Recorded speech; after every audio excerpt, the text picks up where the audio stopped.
Kaşki bizim zamanımızda da, ılım zamanında, kompüter zamanında, insan gürleyen zamanında, kaş insan venanı o erki adam özünün hoşluğunu Hudayın halal yerinden gözleyen bolsaydı. Özünün lezzetini ve suyuculuğunu bazarlardan görmeyen bolsaydı. Filmlerin içinden gözlemeyen bolsaydı. Onun zindigiler abat bolurdu.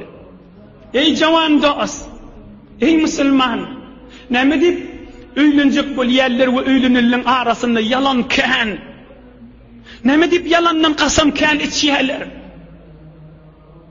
ne deyip erhileyi indemeyle günlüğün birbirine ananmaya. Delili ne? O delili görünüveti, ananır ya alı de. İlin Kur'an'ın sünne koyuptu, Wallah deyip ayduveti ağlaptu. Hudayın adını tutuveti ağlaptu. Hamana izdivacını cüurulacakmıştı. Ağlamasa da zindagi doğrulanacakken, şun öz fikrinle şovada. Ağlasa da doğrulanacakken, o ham in tarafı qavu yoluşu, qavu yolluyam şun fikrine vara aydiyen. Elin Kur'an'ına koymalı ağlamalı. Ya vallah diyemel ağlamalı. O ham bir fakirde Hudayın adını tutmasan, ya Kur'an'ı kasam içmesen anan zikâ diktu da. Fakir birbirine ananar ya Allah. Görüyor da özünün devruğunun nazir edildiğini. Devruğu özünün nazir edildiğini biliyor da. Ondan söyleyeyim günmeğin talak da köfelip var ya. Ananan aktar birbirine. Bir öylerine gittiklerinde yüreği yarılıp var ya erin. Yüreği yarılıp var ya. Ananar ya Allah. Ya eğer öyne üstse bir yana barkası hileyi azad veriyor. Yüreği yarılıp var ya. Ananar ya Allah. Kaş riayet edilen bolsaydı. Kaş özünün hoşluğunu halal yerinden gözleyen bolsaydı. Ya mesela serialları, filmleri gözleyen, ey Müslüman, ey düşünmeli, ey savatlı, alımlı, şuurun qav düşüneyli, film gözleyen, onun filmin içindeki zatları öğreniyor. Aha filmin içinde bir bereketli tasvire çekilen ağahim. Onun içinde fakat sana bir haram iş etmeye, fıskı fucurluğu yol öğretiye. Ama zindigisinde ayende de dargacığın öğreden akıyor onun içinde. Onu tasvire çekip olmuyor filmin içinde. Hamanı bir adam ya bir venana haram iş ediyor, ya birini kovvarıyor, ya bir erli hileyi kovvarıyor, ya bir izdivacın içindeki zatları, haram zatları hemen düşünüyorsunuz ve biliyorsunuz aydılıp duran gurrunu. Şunu gözlüyor, şu yolu oraya gidiyor. Hamanı filmde muvaffak boluptur da, ama o filmde sonram zindagi dargacığını yada salmıyor ki, ya on tasvire çekilmiyor ki filmin içinde. Ama zindagisinin bereket kaçıyor, camiyen dargadıp barıyor, yaşlılar kayga koyup barıyor, devleti milleti kaygı olup barıyor, darganaklığı düşürüp barıyorluğunu filmin içinde mi tasvire çekip oluyan da atlamışlar atla. Çekip olan akibi de atla. Ohan belki fakir gözler, kim öldü? Düşümlü. Kim öldü? Bir camiyen bir tahsil kerdi, kıydı ya oğlanı. Gurruna sen de, yo ben özüm bileyen ne? Yo özüm düşünyen ne? Bileyen, düşünyen zaten şu filmden öğreniyor. Ey enatullah, ey hacı dede. Ne mi deyip, ey cavan dost. Aya şu gurrun ştada ağzılmak bilen camiyen ki hal olayım, olmuyor. Ne mi deyip şunlar eşitmen şık olmalı. Ne mi deyip bilmeyen şık olmalı. Her kim bilmeyen şık olup gelip be. Bir mescidin ağzında yani o şıcırı camiye şöyle oluptur deyip halkın bir gurruğun ağzısı ağzı ya. Ne yüreğin yok ya. Ne nesli olur kanmın niye. Ey kime eser etmeli şuurunla. Ey kimin içinden geçmeli şuurunla.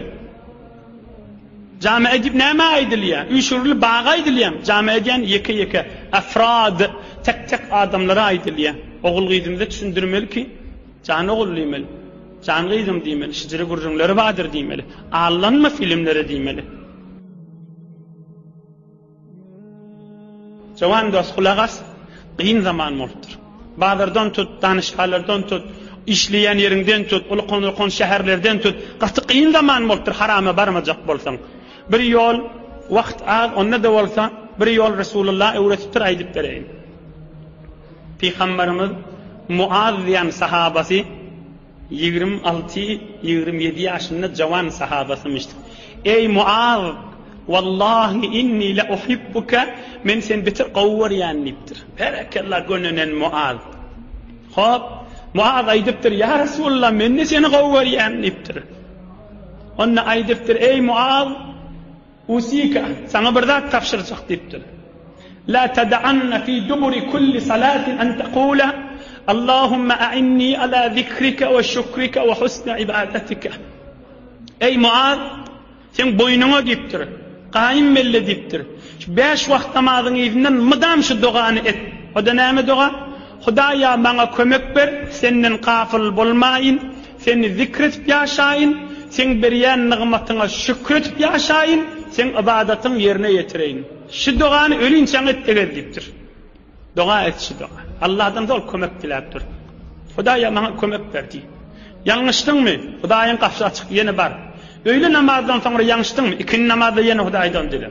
İkindinden soň ýene ýalňyşdyň, akşamdan soňra ýene dile. Akşamdan soňra ýene ýalňyşdyňmy? Ýatdan soňra ýene dile.